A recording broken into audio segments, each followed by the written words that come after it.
시청자 여러분 안녕하십니까. 12월 12일 시사정담 시작하겠습니다. 시청자 여러분, 국민의힘 장제원 의원이 불출마를 선언했습니다. 인요한 혁신위가 요구한 험지 출마, 불출마 선언의 물꼬를 텄다는 평가가 나오고 있는데요. 백기종 한양대 MPI 최고위과정 교수님과 자세히 알아보도록 하겠습니다. 백 교수님, 네. 윤핵관이라고 불리는 이른바 실세 의원의 핵심이라고 할 수 있는 장제원 의원이 오늘 정식 기자회견을 갖고 불출마 선언을 했는데요. 이른바 불출마 선언의 변이랄까 어떤 입장을 밝혔나요? 오늘 기자회견에서. 장제원 의원은 이제 나를 밟고 이제 총선 승리 위해서 윤석열 정부를 성공시켜 달라. 이게 이제 전체적인 요지입니다. 예. 뭐 어제 이미 SNS 사회관계망 서비스를 통해서 이제 어느 정도 그 본인이 불출마하겠다는 걸 내비쳤거든요. 네. 오늘 국회 소통관에서 공식적으로 불출마 선언을 했는데, 뭐 사실 그 2013년 4월 달에 이제 장제원 의원이 그 무소속 출마를 해서 당선이 됐었거든요. 예, 예.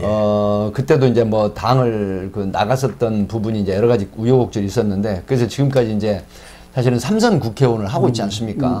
어쨌든 지금 가장 근본적인 취지는 인요한 혁신 의원들과 이 위원장이 제시한 험지, 그 다음에 불출마 이런 부분들에 지금 화답을 하고 있다라고 하는데, 연쇄적인 파장이 지금 일어나고 있습니다. 예. 어떤 거냐면 김기현 대표가 오늘 그 대표실이라든가 국회에 출석을 하지 않았어요. 그리고 이제 연탄 봉사를 하기로 했던 것도 취소를 하고, 그다음에 이제 그 13일 날 그 정책 의총을 하겠다는 것도 지금 취소를 했단 말이죠. 그리고 지금 연락 두절 상태라고 하는 이런 게 지금 전언되고 후속으로 보도가 되고 있는데, 아마 김기현 대표도 이제 조만간 어떤 그 가시적인 대안을 내놓을 가능성이 높다. 이런 시각이 지금 국힘이나 정치권에서 예상이 되는 그런 부분입니다. 그렇습니다.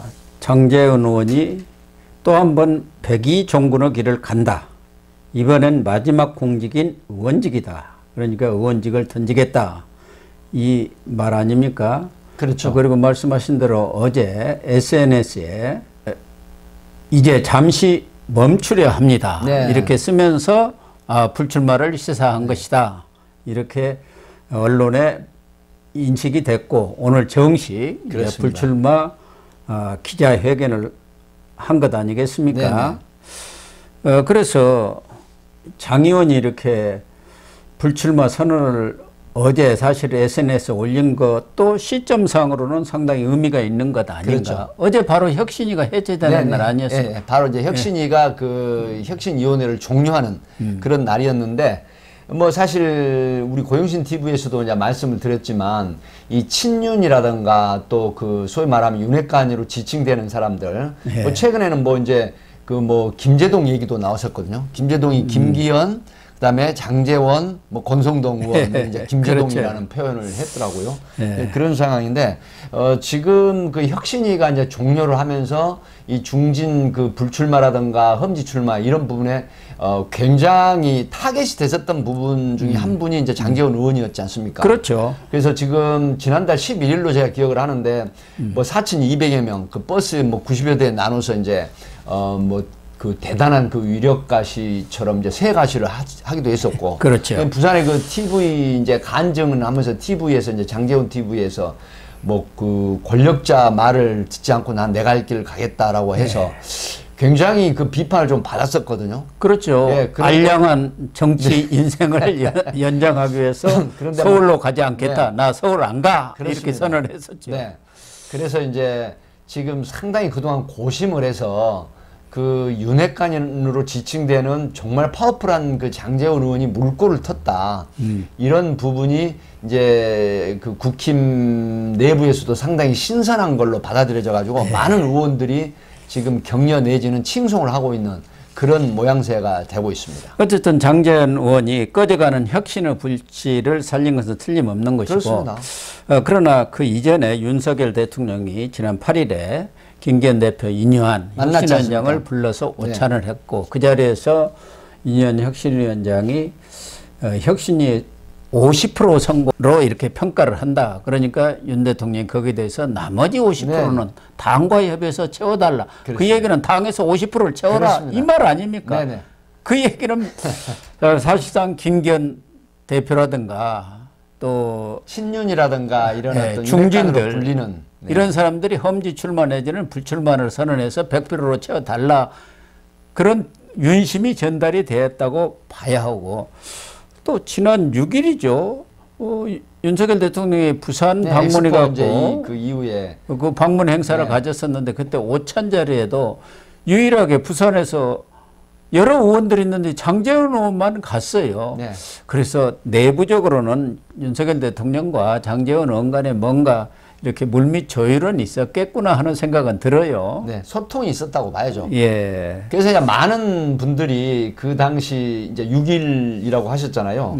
그 부산에 갔을 때 이제 장제원 의원이 오찬 자리에서 이제 단둘이 대화를 하는 윤석열 대통령과 장제원 의원이 단둘이 대화하는 모습들이 이제 포착이 됐지 않습니까? 예, 그렇죠. 이제 물론 그 언론의 그 카메라가 비치지 않는 곳에서 또 상당히 그 긴밀한 소통을 했을 가능성이 있거든요. 그렇죠. 아마 그런 네. 부분들이 결국은 불출마 선언을 하게 된 계기가 되는 게 아닌가 이제 이렇게 되는데 지금 일부에서는 벌써 발빠르게 사실 장제원 의원은 그 대선 때 이제 그 대통령직 인수위원회 때 당선인 비서실장을 했지 않습니까?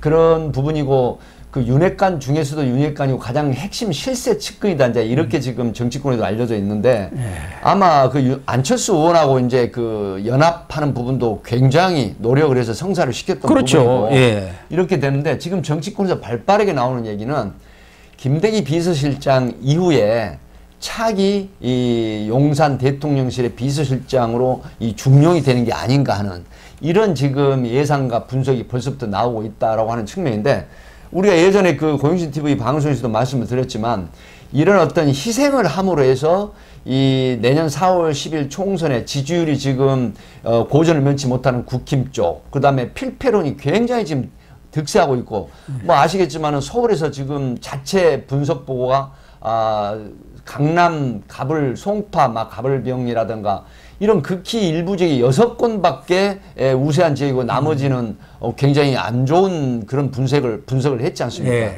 이런 부분에 아마 절체절명의 어떤 필패론을 헤쳐나가야 되겠다는 이런 이제 소통이 윤석열 대통령과 그다음에 이제 장제원 의원 간에 이루어졌을 가능성이 높다. 이렇게 보는 것이죠.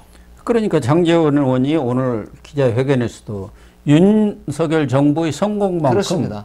네. 절박한 게 어디가 네. 있느냐. 내 모든 것이라도 다 내놓겠다. 뭐 그런 각오를 피력을 했지 않습니까? 네.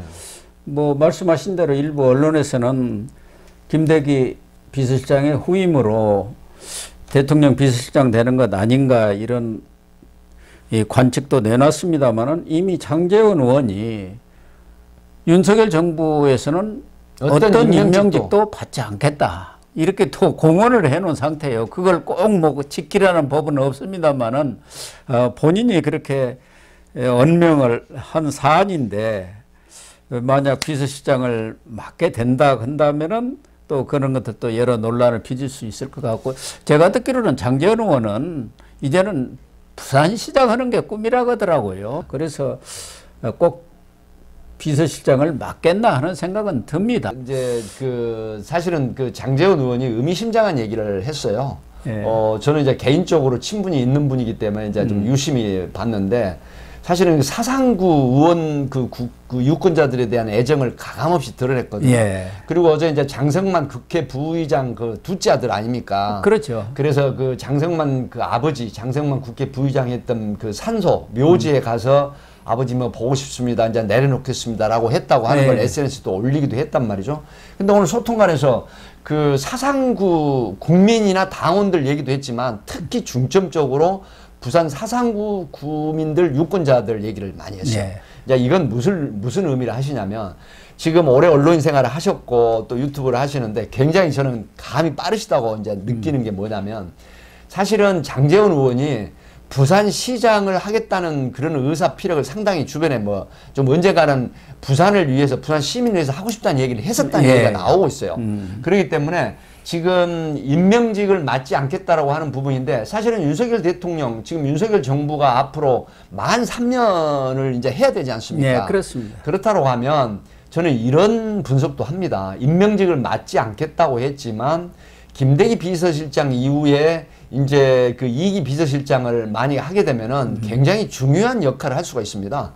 뭐 아시겠지만은 지금 한덕수 국무총리는 내각을 총괄 지휘한다고 하지만 실질적으로 국정 운영의 전반을 총괄하는 거는 대통령 그 앞에 나서는 비서실장이 사실은 조율을 하거든요. 그렇죠. 예, 이 부분이 있기 때문에 윤석열 대통령이 핵심 측근 중에 그 측근인 장제원 의원이 지금 희생탈을 알렸지 않습니까? 네.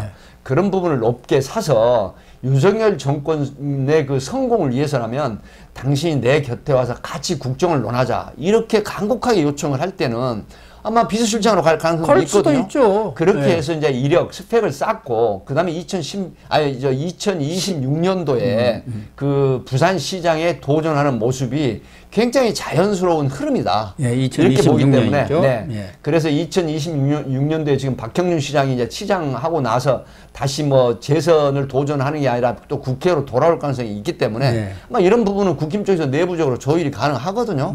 뭐 그 후보들이 컷오프라든가 그렇기 때문에 이런 어떤 그 큰 물줄기를 지금 생각하는 게 아닌가 하는 그런 분석도 가능합니다. 그렇습니다. 그것은 또 난죽의 문제고 그렇죠. 일단 이제 이 혁신이랄까 개혁의 불씨를 살린 것 아니겠습니까? 아마 꺼져가는 불씨를 지금 살렸다. 그러면 이렇게 그 보는 거거든요. 후속이 이어져야만이 그게 시너지를 내거든요. 네. 그런 점에서 지금 말씀하신 대로 앞서 김기현 대표가 공식 일정을 전부 취소하고 창고에 들어간 거 아니겠습니까? 결국은 김기현은 결단이 임박을 했다. 어떤 결단이 나올까요? 저는 그렇게 봅니다. 지금 김기현 대표 쪽에서는 이제 사실은 그 공천관리위원회를 발족을 하겠다는 얘기가 분분히 나오고 있지 않습니까? 다음 주에 네. 발족을 근데 이제 시키겠다고 했죠. 공천관리위원회를 발족을 하게 되면은 사실은 그 현 지도부 체제가 상당히 이제 그 어떤 그 힘을 좀 잃어가는 모습을 보일 수밖에 없거든요. 그렇죠. 당무만 관리하는 네, 거죠. 그래서 이제 실제적으로. 김기현 대표는 사실은 대표 체제를 유지를 하고 공관위원회에서 총선 준비를 하자라고 하는 그런 어떤 내용이 있었지만 지금 내부에서 상당히 많은 의원들이 김기현 대표의 용퇴를 바라고 있습니다. 물론 초선이나 일부 중진들이 지금 뭐 그 소위 말하면 쉴드를 치고 있습니다. 예. 뭐 옹호를 해주고 그럼에도 불구하고 큰 물줄기를 거스를 수는 없다. 이렇게 지금 보이는 부분이 김기현 대표 체제로는 내년 총선의 필패론에 기여를 할 수밖에 없다라고 하는 부분이에요. 왜 그러냐면 무당층이나 아니면 중도층, 그다음에 여권의 지금 지도부를 보면 김병민 최고위원이 굉장히 뼈아픈 얘기를 했어요. 네. 뭐 김병민 의원하고도 제가 개인적으로 그 굉장히 각별하게 지내는 사이이긴 합니다만은 김병민 최고위원 편을 들은 게 아니라 사실은 김기현 대표가 혁신위원회 마땅한 요구를 응했어야 되는데 지금까지 지도부가 보이는 게 뭐 있었느냐. 근데 제가 앞에서도 방송에서 말씀드렸지만 지금 모두 지도부가 영남당에 편중돼 있어요. 예. 물론 영립위원장이 이철규 강원 그 동해지만은 지금 대체적으로 국힘의 지도부가 모두 영남권 일색이란 말이죠. 예, 그렇다라고 하면 타 지역이나 중도층 무당파 쪽에서 과연 국힘 지도부가 모두 영남당 일색이면 영남당 한계를 못 벗어난다고 하는 측면, 이 부분을 좀 뼈아프게 받아들여야 되는데 대표 체제를 유지하면서 공간위에다가 내년 총선에 그 준비를 맡기겠다고 하는 부분은 지나친 그 과욕이 아닌가 하는 그 비판, 이 부분도 새겨 들어야 한다. 그래서 아마 저는 개인적인 의견은 윤석열 대통령이 네덜란드에 가시기 전에 이미 어떤 부분들에 있어서 지금 그 요청을 한 게 아닌가 하는 그런 분석이 가능하거든요. 왜 그러냐면 김기현 대표 체제에 대한 이런 그 비판이 상당히 높고 또 모든 그 정치권 내에서도 김기현 대표 체제로는 총선에 필패 일조를 하지 플러스가 안 된다고 하는 분석이 있단 말이죠. 이 부분 때문에 지금 장제원 의원이 총선 불출마함과 동시에 오늘 대표실에 출마도 하지 않았고 그다음에 연탄 봉사라든가 그다음에 연락 두절이 됐다고 하는 부분은 장고에 들어갔다. 그렇다고 하면 적어도 이번 주를 넘기지 않고 어떤 상당히 그 혁신적인 모습을 보이지 않을까 이런 예상이 됩니다. 그러니까 내주 공관이 출범 발족. 이전에 네. 거치 문제에 대한 결단을 내릴 그렇습니다. 것이다. 네. 그래서 우리 백 교수님이 말씀하신 대로 불출마뿐만 아니라 당 대표까지도 물러나는 그런 방안이 있을 수 있고 또 이른바 주류 네. 쪽에서는 또 당 대표까지 바꿔버리면은 이게 당에 혼란이 오니까 당 대표는 유지하되 불출마 선언을 하는 쪽으로 이렇게 가는 것 아니냐는 또 관측도 있어요. 저는 이제 그 간판을 바꿔야 한다. 개인적인 부분에 있어서는 사실은 그 10월 10일 일일인가요? 그 강서구청장 그 선거가 17%포인트 차이로 이제 그 패배를 했단 말이죠. 네. 물론 그게 이제 국힘 쪽으로는 험지고 더불어민주당의 이제 우호 지역이라고는 하지만 그럼에도 불구하고 17%포인트 차는 상당히 충격을 주는 부분이거든요. 그렇습니다. 수도권에서. 예. 그렇기 때문에 지금 김기현 대표가 거기에 대한 책임을 지고 이렇게 당 대표까지 물러나고 불출마까지 한다고 하면 이런 부분에서 상당히 신선한 그런 모양새가 되고 있고, 그렇죠. 그다음에 장제원 그 의원 이후에 이런 모습들이 연달아 만약에 되게 되면 이제 국힘 쪽에서는 비상체제가 되면서 모든 국힘 쪽이라든가 지지자들과 그다음에 집토끼를 불문하고 모든 그 분야에서 부문에서 굉장한 지지세가 이제 상승할 가능성이 있다고 하는 측면이거든요. 네.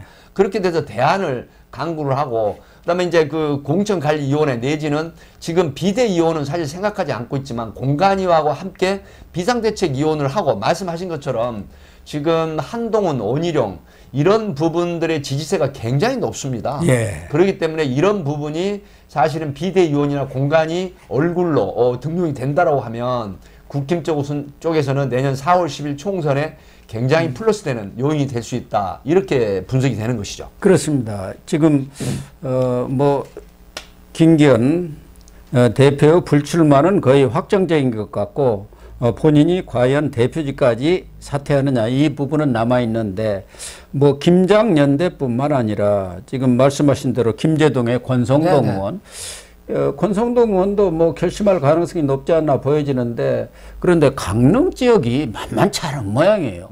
권성동 의원이 빠지면 민주당이 먹을 가능성이 많은 모양이에요. 지금 결국은 이렇게 불출마 내지 험지 출마를 한다는 것은 1+1을 해보자는 건데 그렇죠. 네. 오히려 마이너스 1이 손실이 돼버리면 돼버리면 안 되겠죠. 안 되는 그런 측면이 있는 것 같고 또 하나는 이제 중진들 일부 불출마 선언을 해야 할 중진들도 있고 저는 이번에 김기현 대표 물러나라 한 서병수 의원도 이제는 뭐 5선까지 했으면 불출마해야 하지 않겠나 하는 생각도 갖고 있습니다만은 그건 뭐 본인이 결단할 문제이고 서병수 의원 같은 경우는 이제 부메랑으로 돌아올 수 있습니다. 예, 왜냐하면 또 김기현 대표 체제를 물러나도록 했잖아요. 예, 그래서 당내에서도 정말 자성해야 할 사람이 당을 대표로 흔든다 그런 비판도 있습니다만은 또 당 쪽에서는 그동안 경남의 김태호 의원 네, 등 좀 이름이 있는 의원들이 좀 서울 험지에 출마를 했으면 어떻겠느냐는 의사들을 표명을 한 모양의 몇 분들은 그런 분들이 또 험지 출마를 선언하고 어쨌든 이런 것들이 좀 지속적으로 이루어지면서 시너지를 내야 효과가 있지 않겠느냐 그런 생각은 들어요. 사실 말씀하신 것처럼 이제 우리가 그 예전에 방송에서도 이제 1+1이라고 하는 부분은 분명히 플러스되는 요인이거든요. 자, PK, TK 지역이라든가 험지가 아닌 우호 지역에서는 분명히 국힘 쪽 공천을 받게 되면 컷오프 되지 않는 분이 거의 대부분 80% 이상 당선이 됩니다. 네. 그렇게 됐을 때 이제 정치적으로 역량 있는 분들이 소위 험지로 분류되는 곳이라든가 그다음에 서울 내지는 경기도 등 수도권에 출마를 하게 되면은 사실 열심히 싸워서 네. 그 당선이 된다라고 하면 굉장한 그 플러스 효과가 있고 시너지 효과가 나거든요. 예. 그래서 이런 부분에 전략적인 대응 이런 게 필요하다. 사실 김태호 의원 같은 경우도 지금 수도권에 출마한다고 하더라도 경쟁력에서 결코 뒤지지 않는 분이고, 그렇죠. 그다음에 이제 사실은 지금 정치권에서 잠룡축에 안 들어가 있지만 김태호 의원이 거의 그 카메라 후레쉬라든가 아니면 언론에 나오질 않습니다. 이 부분은 뭔가 나름대로 계획이 있거든요. 그러니까요. 물론 그런 부분에서 김태호 의원이 때가 되면은 아마 대선 그 잠룡으로도 지금 변화가 되기 때문에 충분히 이런 분들이 수도권에 나와서 도전을 하게 되어가지고 당선이 된다라고 하면 급격하게 이 대선 후보로 올라갈 수 있다라고 하는 있습니다. 측면. 예. 이런 부분을 아마 염두에 둘 겁니다. 그렇기 때문에 말씀하신 것처럼 김태호 의원 같은 부분은 충분히 수도권에 출마를 해도 경쟁력이 있다. 그래서 이런 분들이 참 험지 출마라는 명분으로 이 수도권에 출마를 하게 되면은 분명히 국힘 쪽이나 정부 여당 쪽에는 도움이 되는 부분이다. 이렇게 보는 것이죠. 그렇습니다. 그래서 좀 험지 출마를 선언하는 그런 의원들도 용기 있는 의원들도 좀 나와 주시기를 부탁을 드리고요. 또 하나는 장제원 의원이 이 혁신의 불씨를 살리기는 했습니다마는 이 혁신위가 가동이 되면서 그런 부분들이 좀 잘 물밑에서 조율이 돼갖고 모양새 있게 이루어졌더라면은 빈손 혁신이다, 깡통 혁신이다 이런 말은 안 나왔을 것 아니냐. 그런 부분에 있어서 김기현 대표의 어떤 정치력이 좀 부족했다. 네. 김기현 대표 같은 경우는 이제 그 법조인 출신 아니겠습니까? 예. 상당히 우유부단한 면이 있었고 예. 뭔가 정치력으로 대응하는 부분들이 좀 약하다라고 하는 예. 비판이 있거든요. 그렇습니다. 이런 부분만 조금 고쳐진다고 하면 사실 김기현 대표가 또 중용이 될 가능성이 있거든요. 예. 이런 부분에 있어서 정말 그 멋진 그런 어떤 명쾌한 이런 어떤 행동들 이런 부분들이 김기현 대표에게는 앞으로 더욱 큰 길을 열어주는 길이다 이렇게 보는 것이죠. 네, 저도 100% 네. 백 교수님의 의견에 공감을 표시를 하겠습니다.